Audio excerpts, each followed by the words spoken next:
I swear that I wasn't intending to peek. The usually closed window was open, and the curtains were swinging in the breeze in an attractive way. I was staring into the deep window when I noticed her. A stunningly beautiful woman, unlike anything I had ever seen.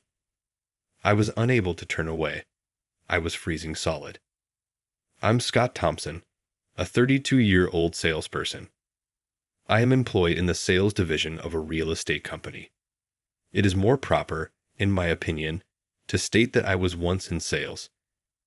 I'm not bragging, but I was a great salesperson. I've received multiple awards from the corporate headquarters for being the best seller. I guess I got comfortable, thinking I would keep going in the direction of success. My unplanned plunge into the abyss occurred a month ago.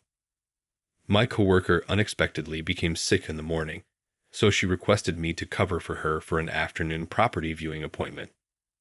My colleague Bob Miller was the one who went down. Bob was known for his ostentatious appearance, and to be honest, I didn't like him. For some reason, he liked to pick on me. However, Bob politely requested a favor from me, so I felt compelled to agree. A lady in her late 40s was the property showing's client. Everyone was booked, so I wanted to send a female colleague to go with her. The woman asked to visit a condo that had just been built in a high rise. It was a substantial deal, close to $2 million in value. She was Bob's client, so I had to be very cautious when assisting her. Bob complaining that I was the reason we couldn't close the business was the last thing I wanted. I took great care to show her around every room. She gave off the impression that she was not paying attention to what I was saying. I was about to give up on this, but then she froze me in place by wrapping her arms over my neck. The woman smiled seductively at me. It was a terrible circumstance. Would you like to play a little? My back tingled as she requested. I was immobile as her gentle body stroked against mine. Even though I wanted to take her out cold, she was a client. As they were attempting to come to a peaceful conclusion, the door unexpectedly opened. My supervisor, the department manager, was the one who barged in. Anger was radiating from his face. He pushed the woman away from me. He angrily exclaimed at me, "Scott, what the hell are you doing with my wife?" I was shocked as I stood there. The woman was apparently the manager's spouse. Rumors had it that they were splitting up. The wife who'd wooed me laughed and said, "Busted." I was summoned to the director's office a few hours later. I had been reported by the manager for acting indecently and attempting to seduce a client. I wanted to fix a few things in his report, but there was no room for justifications in this environment. The director was staring at me like I was garbage, and the manager, who was still flushed, was furious. The manager reportedly said that I had used similar dishonest tactics to get all of my prior contracts. I was thus moved to a branch office located in a small rural town. In a sense, I was demoted. Bob was smiling smugly as I returned to my desk to get the reassignment notification. It was too late when I realized then that I had been set up. Packing up my personal stuff in silence, I walked out of the main office. I feel like I'm going to die from being so inactive since I was transferred to the branch office in a tiny town. Like a little rural village, the town where I was sent is close to the sea, and there isn't much job. The population has increased as fewer people have relocated to the city. I recall that the question of whether to close this branch had come up at a prior headquarters meeting. "Scott, isn't it boring? It's simply so calm here," they remarked. The branch was empty of patrons and had nowhere to do business. I was fiddling with the required paperwork every day. The only benefit of moving to this branch was the increased size of my living area. Instead of having me use a little city condo, they had me utilize a family-sized apartment. I like having room to spread out, even though it might have just been large for the purpose of being large. I brought up the pet policy with the branch manager the following day. When I got to work, there was a mewing box of kittens on my desk. I opted to keep them even though I had a suspicion about who might be at fault and because I found it to be a fun diversion. I was surprised to find a cat bed, kitten food, and canned goods on my desk the following morning. I couldn't resist grinning. My coworkers were slyly observing me. I started to feel that always maintaining a grim expression was pointless. I eventually grew accustomed to the branch's relaxed vibe. In this town, my coworkers were amiable. It was a Sunday that day. I was off, but the branch was open. I've been unable to smoke inside since I started raising cats. I set out a spot to smoke on the balcony. I leaned against the balcony railing and started a cigarette, as usual. Through the roofs, I could see the glittering sea. I had to avert my eyes since it was so bright. There was a 2-story building next to my apartment. The window of the typically shuttered corner room was open, the curtain billowing in the breeze. It dawned on me that this was my first weekend here in this town. The individual in the corner room must have had the day off as well. It seemed impolite to fixate too much. I was going to look back toward the water when I noticed something at the window of the corner room. Behind the billowing curtain, a young woman was in the middle of changing. It was difficult to look away, even though I knew I shouldn't. I let out an ouch as I dropped the ash from my cigarette onto the back of my hand. She gave me a look. She gave me a crazy-looking glance the instant our eyes locked. That surprised me, because the window was closed very tightly. She didn't scream at all, which is not what I would have expected. Instead, she just glared at me. Suddenly, I wanted to laugh. I broke out into laughter without even trying. Once more, the window flew open. She screamed at me, "Don't laugh, just you wait and see," and the window was closed again right away. Then footsteps reverberated, coming down the apartment's exterior stairs. Really? Wait? Will she be arriving here? From the balcony, I ran for the door. I heard the lift start to ding. I could hear footsteps approaching through the door. I braced myself and bided my time till the doorbell rang. The footsteps came to an end. She cried out, "Come out." I froze for a second as I resignedly opened the front door. By mistake, she had pressed the doorbell of the adjacent room. We exchanged glances and both let out a "ah." The next instant, a curvaceous woman who lived next door answered the door and said, "Yes, yes." Abruptly, the Chihuahua sprang out and gave her a fierce bark. She apologized profusely for entering the wrong room by mistake, but the Chihuahua kept barking at her until she brought herself back to reality. Instinctively, I too lowered my head and apologized. After getting the Chihuahua, the woman shut the door. Avoid repeating that error. It's annoying. I muttered to her as she stood motionless in the unexpectedly silent hallway.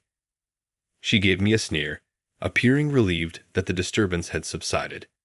And with that, she strode right into my room. She moved to the middle of the space, pivoted, and gave me a stern look. It was visible, wasn't it? "My thing," she murmured.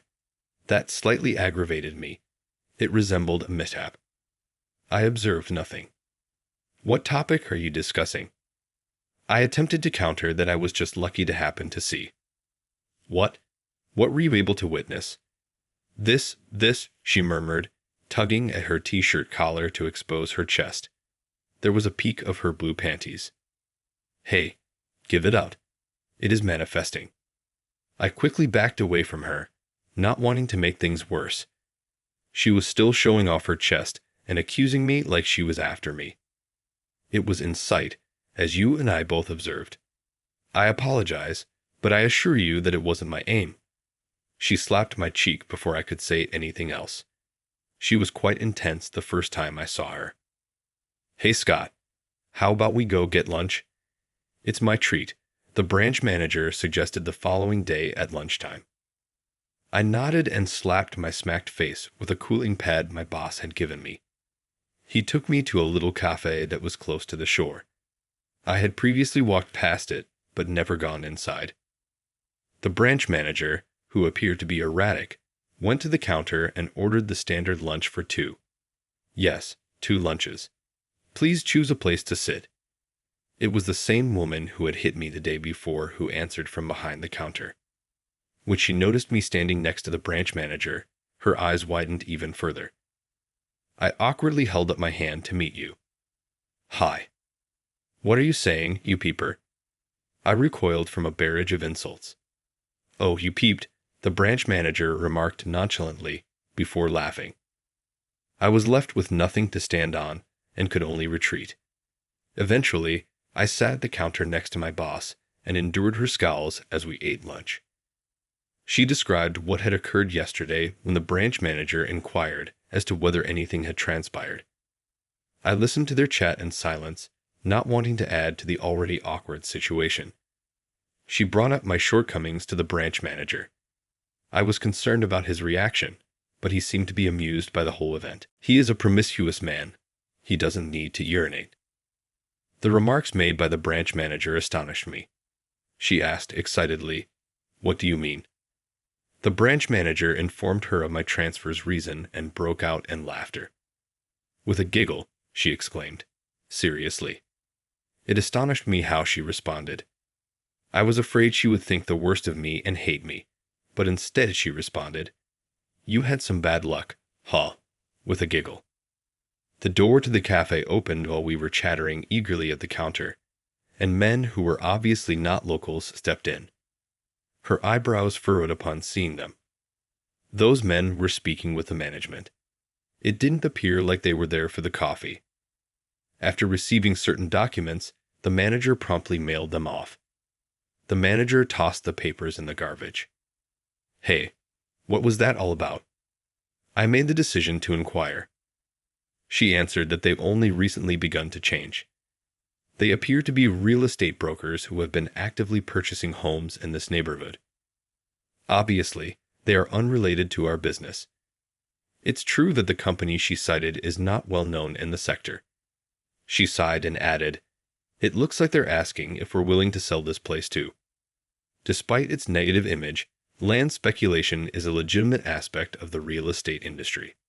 If deals are made with mutual consent and at a reasonable price, then nothing is wrong with it.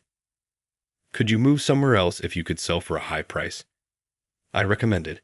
Even around midday, we were the only customers here, so it felt a little empty as a business. I suggested moving and looking for a more lucrative place, but she became very angry and arched her eyebrows. Avoid making rash remarks if you don't recognize the importance of this community, she snapped. If you identify as a local real estate agent, learn more about this community before vanishing into the rear room. She is incredibly enthusiastic about our local community, so I apologize for that. We call her Kathy. Please try not to take it too personally. Continue spending time with us, he said as he stealthily poured us more coffee. I started a new habit after that day. I made the decision to take a leisurely stroll out the neighborhood after work rather than heading straight home. Kathy had sparked something with her remarks about local love. Her remarks gave me motivation, even though I had been depressed since my promotion. Walking gave me the opportunity to learn a lot of new things. Despite the claim that there weren't many young people, I observed that there were a lot of recent youthful arrivals, seemingly drawn to the ocean. The majority of them appeared to have moved here. I had never seen the morning sea, and I'm not a morning person. A young man who had moved from the city and operated a pub invited me to the beach before work. I was unaware of the existence of a nearby beach at the time. There were surfers waiting for the waves just as the sun was going to rise. It startled me to see people surfing so early in the morning because I had never surfed. I walked down to the sandy beach to witness the scene, heart racing. I saw that there were restrictions while I watched them. One person could only ride a wave at a time.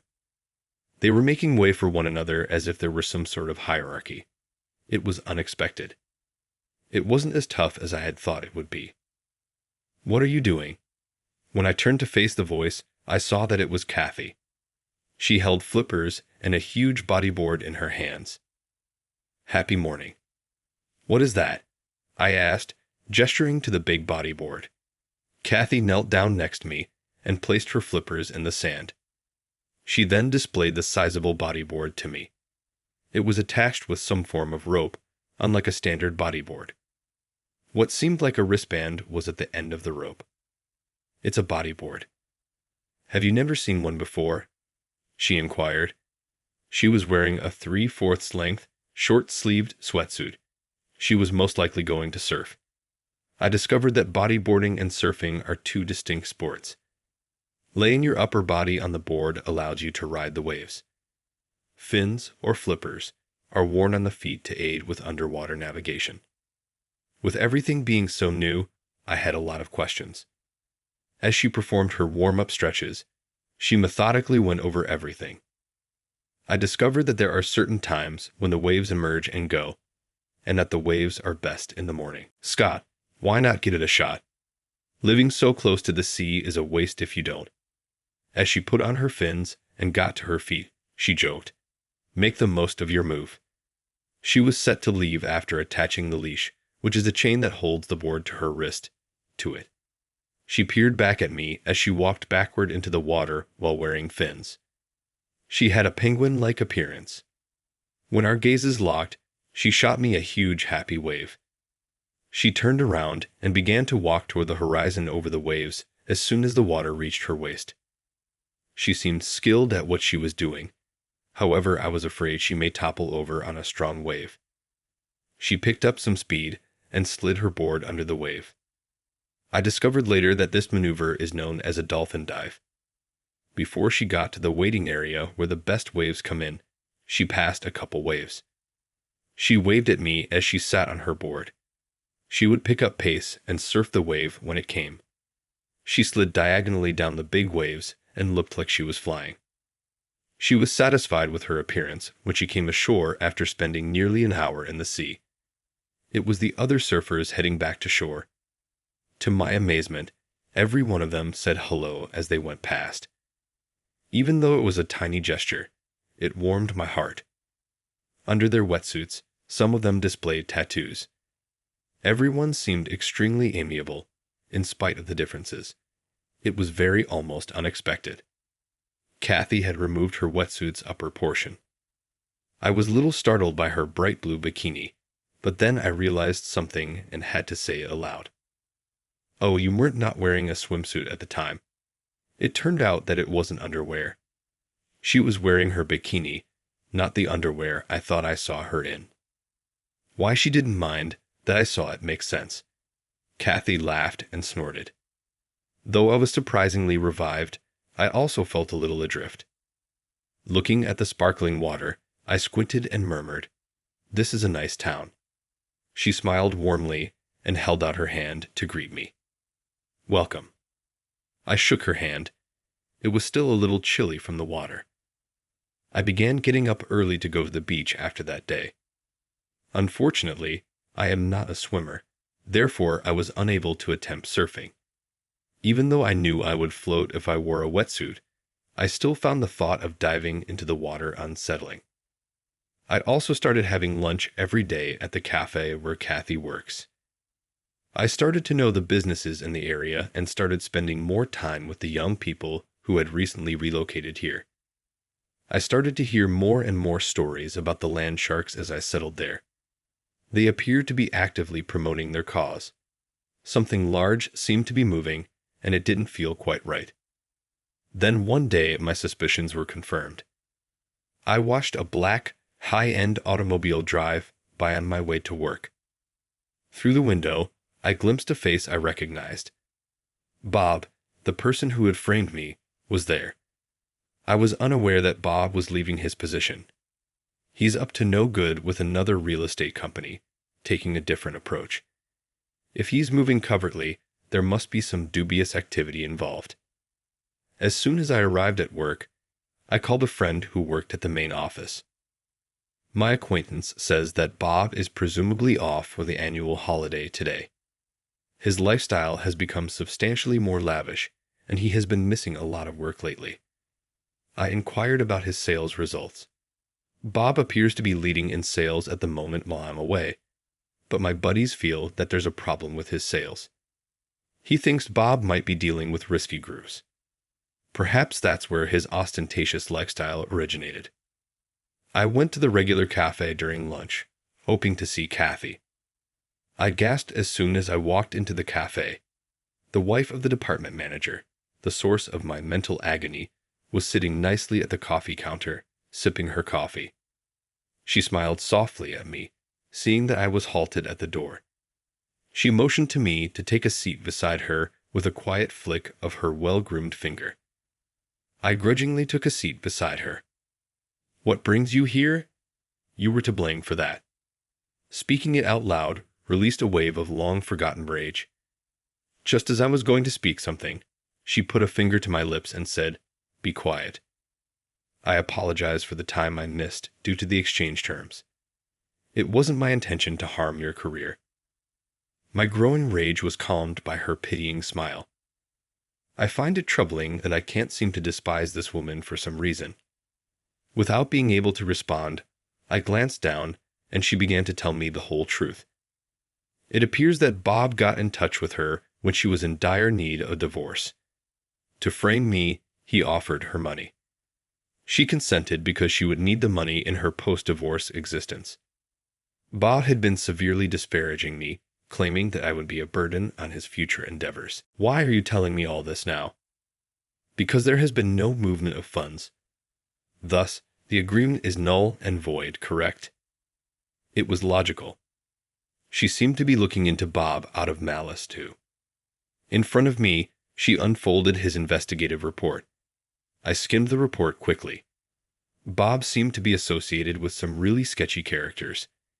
He appeared to be helping them acquire properties for real estate. I came to understand that the person looking through all of the local real estate was going to start a real estate brokerage. I couldn't help but be impressed by the plan's scope. But as much as I liked Bob's ideas, I couldn't accept that these hazardous parties would control this area. "How much would you pay for this?" She cocked her head to look directly into my face. A small amount of glitter glistened on her beautiful eyelashes. I didn't know how much to provide. "How much do you think?" With timidity, I inquired. "How about you treat me to a cup of coffee?" She smiled in response. She said as much, holding up her empty coffee cup in front of my shocked eyes. I spent the evening by myself in the office, going over the Bob investigation report that she had given me. I spent the night writing and emailing the headquarters with my report. By tomorrow morning, the headquarters would undoubtedly be in disarray. Relationships with risky individuals would be extremely detrimental to the company's image. I got a call from headquarters as anticipated. I was requested to attend to the headquarters the following day. After a long time, I found myself staring at the headquarters building.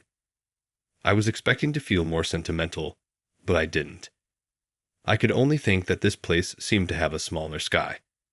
Someone hurried over to me as soon as I entered the premises with my employee ID.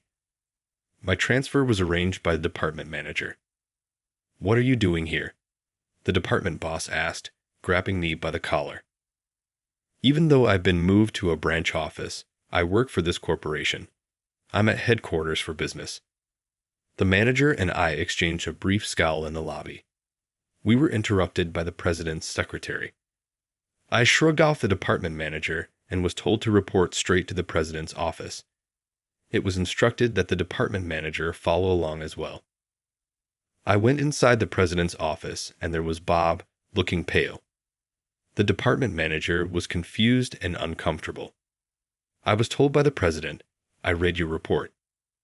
My report was on the desk, along with a ton of other papers and pictures. "They have to look into this yesterday." These were probably evidence of Bob's wrongdoing. When the manager saw the pictures of Bob doing business meetings with dubious people, she became pale. The misbehavior of a subordinate cast doubt on the supervision of his superior. I was hoping that as a result of our shared responsibility, we would both be expelled. Bob was dismissed, and the department manager was demoted, according to the president's decision. Later on, I found out that most of Bob's sales were agreements with dubious partners. Our internal policies should allow us to cancel the purchase contracts, but it will be challenging to negotiate each one separately. All I can hope is that everyone at the headquarters will band together and put in a lot of effort. Bob paled as he exited the room after receiving his notice of termination. I heard the president say, "Come back to headquarters." He urged me to be the best salesman I was ever. That's what I had first thought would happen, but I was uncomfortable with it. I said nothing, unable to respond right away. The president appeared to be anticipating my response. The enormous window behind the president caught my attention. The day was bright and the light was streaming in. Still, it was long beyond work hours, and the sun had set when I got back to the branch office. Although I assumed that by now everyone would have gone home, the office windows were well lit. People were working unusually long hours, which astonished me. Unexpectedly, a party popper went off as I opened the door. I shouted back, shocked by the popping sound and finding myself coated in thin strips of paper. I had no idea what to say. Greetings from HQ on your return. Getting back on the fast track. My fellow branch employees, the branch manager, the president of the shopping district, and a few surfers I know were all crammed into the office. Everyone showed up when I stated you would most likely be heading back to headquarters. Donning a party hat, the branch manager exclaimed, "You're really loved." Ha! His remarks had already irritated a few people. It's taken for granted that I'm leaving this branch. I've heard you were a top salesperson once. I was completely ignorant. A twinge of sadness shot through my chest as Kathy smiled. You're not someone who should be wasting away in a place like this. You know, I turned down the offer to return to headquarters, I replied. My words put a look of confusion on everyone's faces. Observing their facial expressions, I experienced some remorse. I thought I had let them down. What? Why? Regarding your advancement, how are things going? Kathy barraged me with questions, acting as though she spoke for the entire group.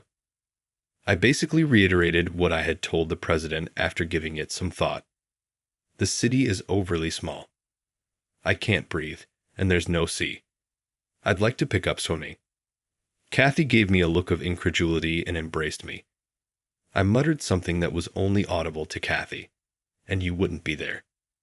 Kathy did not comment, but by her tight grip on my arm, I could tell what she was thinking. I believe that my choice was perfectly appropriate. As usual, I sat on the sandy beach early the next morning and gazed out to sea. Kathy was getting ready to jump into the waves next to me. Her eyes squinted as she examined the waves. Kathy looked at me, watching her profile. Weren't you the one who wanted to learn to swim? She didn't appear happy that I wasn't accompanying her inside. I wanted to learn to swim, but I didn't even have a swimsuit. Kathy laughed when I told her I had to get the gear first. Just swim in your shorts. I've been thinking, do you want to get married? At my words, Kathy froze. She has always been full of surprises, even since we first met. However, I was successful in my goal to surprise her this time. Gazing at Kathy, who was frozen, I grinned to myself. Regaining consciousness, she laughed, glanced at my smile, and clicked her tongue. I'm not marrying a non-swimmer. She averted her gaze and exclaimed. Then, in a much smaller voice, she added, If you learn to swim, I'll consider it. It was nothing new that she was teasing. When did you start liking me? A bodyboard hit me before I could finish my line. Cease presuming things about yourself. Return to headquarters. Kathy rushed toward the water when she saw me with that parting shot. She approached the edge of the lake and suddenly turned around. She must have discovered that her flippers were missing. She grabbed them from me when I held them out. She turned and gave me a huge wave as she put on the flippers at the edge of the sea. The ring better be a diamond, not a birthstone. I could even go into the sea with her fearlessly. I wish I could have told the depressed me when I was relocated from headquarters to this village and arrived. You're going to find the greatest treasure in this town. I suppose I should thank the goddess of fate for now.